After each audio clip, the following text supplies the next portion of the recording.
좋아요와 구독하기는 사랑입니다. 안녕하세요, 부동산입니다. 자, 오늘은 조금 민감한 얘기 해볼게요. 분양권 전매, 그거 당연히 금지해야 되는 거 아니냐. 분양권 전매는 당연히 못하게끔 법으로 제도로 막아야 되는 게 아니냐. 이제 이런 질문을 제가 오늘 받았어요. 그래서 제 생각을 얘기를 했어요. 저는 분양권 전매를 무조건 법으로 막아야 된다라고 생각하지 않는다라고 답변했어요. 그러면 지금 분양권 전매를 지금 하고 있는 게 이게 불만이냐, 그렇게 하지 말란 소리냐. 아니요, 그거는 아니다라고 또 답변했습니다. 이해를 한다고 생각했어요.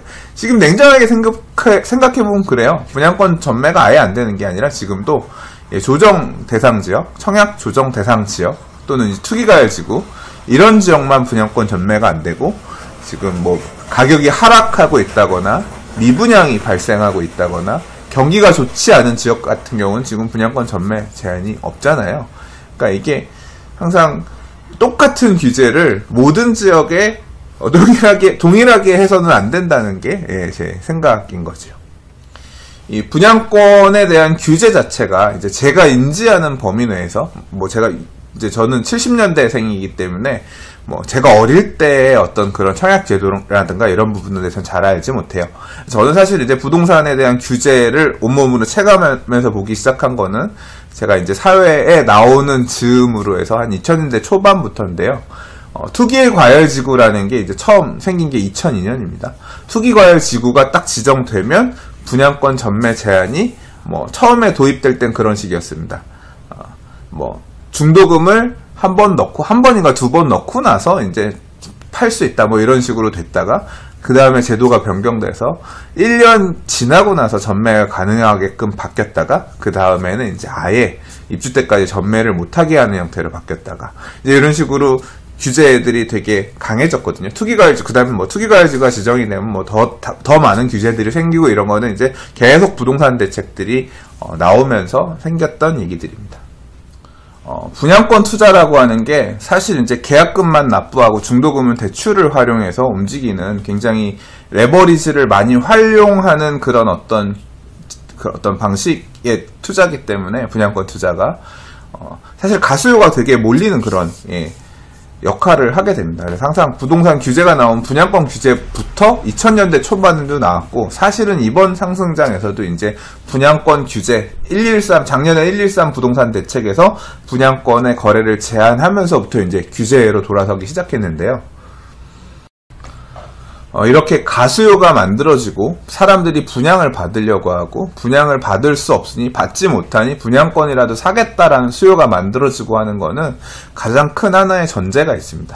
뭐냐면 부동산 시장이 상승장이라고 하는, 내가 지금 사면, 지금 내가 분양권을 가지고 있으면 1년이든 6개월이든 2년이든 지나면 지금 금액보다 더 올라가 있을 것이라는 가정하에서 출발하는 거예요. 그렇기 때문에 과열이 되는 거고, 그걸 막기 위해서 분양권 거래 규제를 하게 되는 거죠. 그런데 부동산이라고 하는 건 지금만 생각할 수 있는 게 아닙니다. 지금 막 분양권 사서 몇 억이 올랐네라는 게 언론에 나온다고 해서 지금 분양권을 내가 샀거나 내가 분양에 당첨된다고 해서 나도 몇 억이 올라갈 거다, 내가 분양권을 사서 굉장히 큰 돈을 벌 수 있을 거다라고 장담할 수 없습니다. 왜냐하면 당장 부동산 시장이 하락장으로 갈 수도 있어요. 그죠? 2008년도에도 그랬습니다. 2008년도 상반기에도 다시 찍고 부동산이 올라가는 것 같았는데, 사실은 이제 외부 리스크이긴 했습니다. 미국에서 리만 브라더스 사태 터지고 금융위기가 오면서, 그 다음부터 이제 부동산 시장이 꺾이기 시작했죠. 그리고 되게 침체가 되기 시작했어요. 그래서 이대로면 어떻게 또 우리나라가 IMF 때 힘들었던 것처럼 우리나라 어떻게 또 망할지 모른다 라고 했었어요. 그럼 그 시절에 어떻게 했었나요? 아시는 분들은 아시겠지만 2008년 하반기 거의 11월인가 12월 달에 투기과열지구 지정을 해제했습니다. 그러면서 분양권 전매를 풀어줬어요. 정책적으로. 이게 하락장에서는 굉장히 큰 문제가 돼요. 2011년, 2012년, 2013년 이 시절에는 갭 투자 이런 말이라고는 없었습니다. 그럼 그 시절에는 부동산 관련해서 제일 유명한 단어가 뭐였냐? 하우스 푸어였습니다. 집은 갖고 있는데 푸어, 가난해요. 왜? 대출이 가득 쳐가지고 대출을 갚을 수 있는 능력도 안 되고 죽겠는데 말 그대로 집값은 떨어져가지고 이도저도 못하는 사람들, 힘든 사람들. 그래서 그 당시에 나왔던 책 제목이 하우스 푸어에서 탈출하는 법. 그 다음에 뭐 어떻게 하면 시공사랑 내가 분양을 받은 집을 어떻게 하면 시공사랑 잘 분쟁해가지고 내 대출을 떠넘기고 빠져나올 수 있냐, 뭐 이런 거에 대해서 연구하고 공부하고 그랬었어요. 그냥 여러분이 지금 당장 그냥 이렇게 한번 생각을 해보세요. 아파트 분양을 받으셨어요. 지금 분양을 받았는데 내가 계약금, 중도금으로 해서 분양대금의 한 20%, 30% 정도를 냈어요. 그랬는데 당연히 분양받을 때 무슨 생각으로 받아요? 집값이 올라갈 거라고 생각해서 받죠. 근데 뭔가 큰 사건이 터져서 부동산 가격이 떨어지기 시작해요. 분양가에서 10%가 빠져요. 내가 5억에 분양받았는데 부동산에 물어보니까 시세는 4억 5천이래요. 조금 있다 물어보니까 그때보다 더 경기가 안 좋아져서 지금 4억이래요. 그래서 내가 분양받았던 것보다 20% 이상 가격이 떨어졌어요. 근데 분양권 전매가 안 돼요. 법에서 분양권 전매를 하지 못하도록 막아놨어요. 이제 여러분, 이건 무슨 소리예요? 이건 죽으란 소리밖에 안 되잖아요. 이거는 그냥 말 그대로 그럼 분양권이라고 하는 전매가 이렇게 막혀 있으면 반대로 이제 이런 시절에 신규 분양을 아파트를 한다고 생각해 보세요. 아파트 청약을 하게 되면 이걸 매매를 하거나 할 수 있는 어떤 그런 게 전혀 없어요. 무조건 분양권이라고 하는 건 전매할 수 없다라고 법에서 못을 박아버렸어요.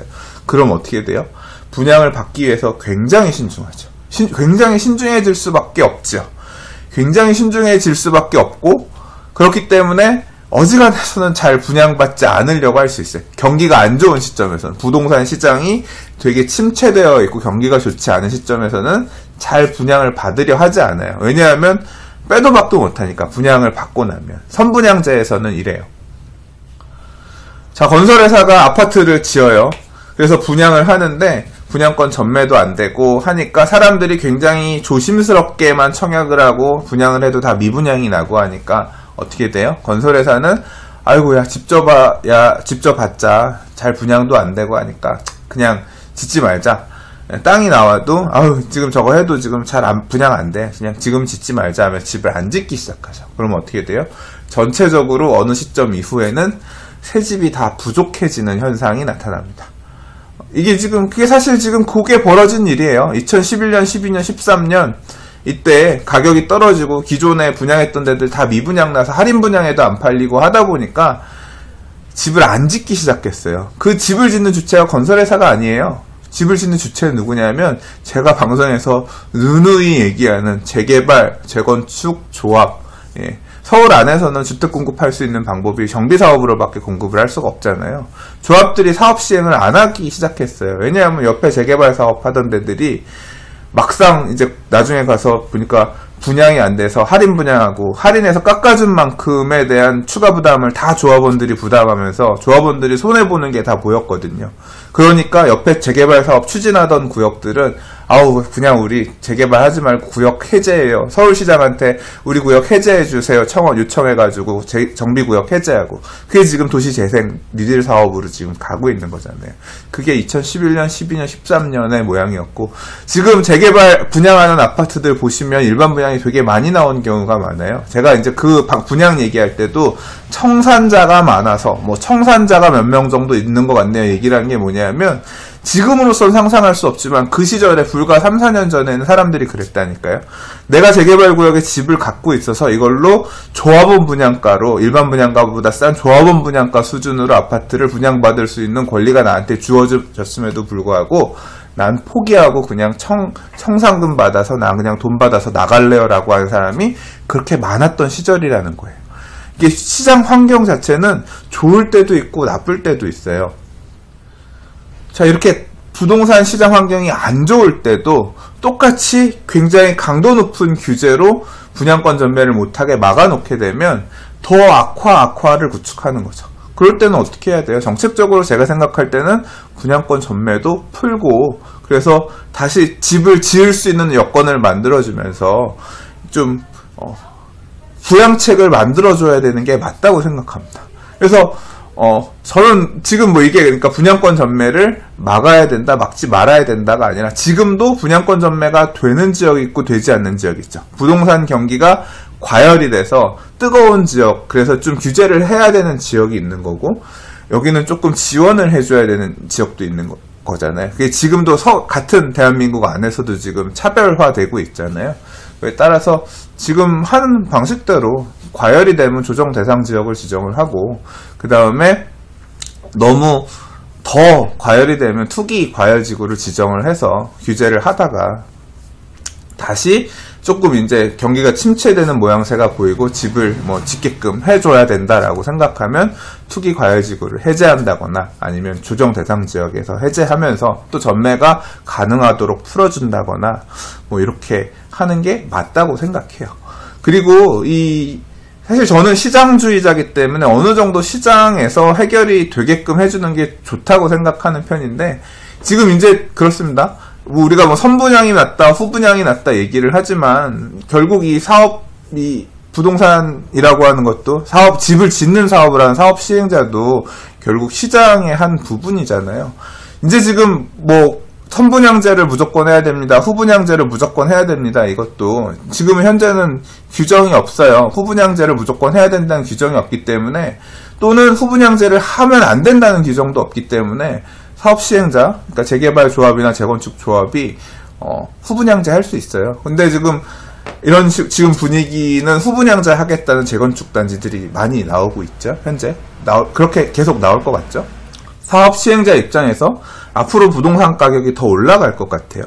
내가 집을 짓는데 들어가는 금융비용을 부담하더라도 이 금융비용 이상으로 나중에 집을 팔면 더 비싸게 팔 수 있을 것 같다라고 생각하면 사업 시행자, 땅주인들이 후분양제 하는 거예요. 선분양제 안 할 수도 있습니다. 지금 반대로 이제 그런 부분에서 자신이 없으면, 저는 선분양해서 일단 돈이라도 빨리 끌어다 써서 지을래요, 뭐 이런 식으로 가겠지만, 그 하락장의 과거를 돌이켜본데 이렇습니다. 하락장에서는 당연히 사업 시행자들은 선분양을 하고 싶었지만, 자, 아파트 이제 다 철거하고 이주하고 이제 분양하겠습니다, 선분양을 딱 입주자 모집 공고 내고 때려요. 그래도 청약 통장이 들어오질 않아요. 그래서 그 당시에 나오던 얘기는 청약 통장의 유명무실화, 이런 게 이제 기사에 나왔어요. 청약 통장 있으면 뭐하냐, 어차피 아무도 쓰지 않는데. 불과 몇 년 전 얘기라니까요. 그렇게 안 써요.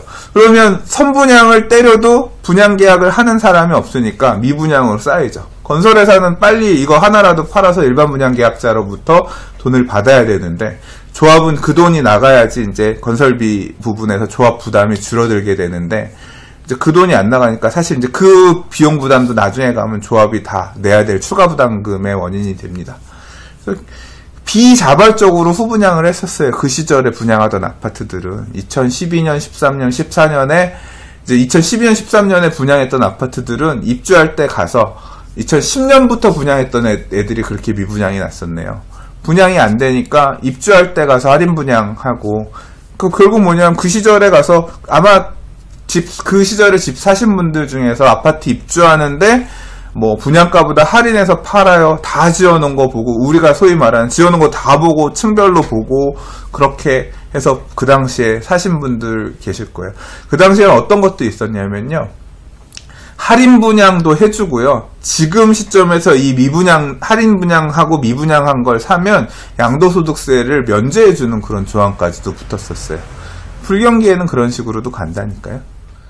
어떤 부동산 규제책이든 완화책이든 부양책이든 어떤 정부의 역할 같은 경우가 이제 그런 거겠죠. 시장 상황에 좀 대처하면서 너무 시장이 과열되면 지금 하는 것처럼 죽이기 위해서 규제책을 낼 필요도 있는 거고요. 반대로 너무 죽어서 말 그대로 경기가 살아나지 않는 상황이라고 하면 살리기 위한 대책도 수립해야 되는 거고, 반대로 또 지금 상황에서도 서울이라든가 아니면 지방이 지금 온도 차이가 다르기 때문에 그 지역에 맞는 대책들도 뭐 수립해야 되는 게 어떤 정부가 해야 될 정책의 몫이라고 할 수 있겠죠. 자, 분양권 전매 허용해야 되냐, 허용해서는 안 되냐, 뭐 이런 질문에 대해서 저의 답을 좀 이런저런 얘기를 해가면서 좀 길게 지대하게 했네요. 정리하면 그렇습니다. 경기가 과열되고 조금 그런 모습을 보이면 규제를 하는 게 맞고 전매가 못하게끔 하는 게 맞고 또 너무 경기가 침체되고 그래서 주택 공급에 차질이 있을 것 같고 이런 상황이 되면 또 풀어줘서 또 어느 정도 조금 거래가 될 수 있게끔 숨통을 트여주는 게 맞고 정부가 그런 판단을 좀 선제적으로 잘 해서 시장에 너무 큰 충격이 오지 않게끔 유도해 가는 게 바람직하다. 정부의 몫이 그 정도까지인 것 같다. 라고 개인적으로는 생각한다고 정리하겠습니다. 물론 저랑 생각이 다른 분들도 많이 있으실 거라고 생각합니다. 그냥 하나의 의견으로서 들어주셨으면 감사하겠습니다. 좋아요와 구독하기는 사랑입니다. 감사합니다. 부동산이었습니다.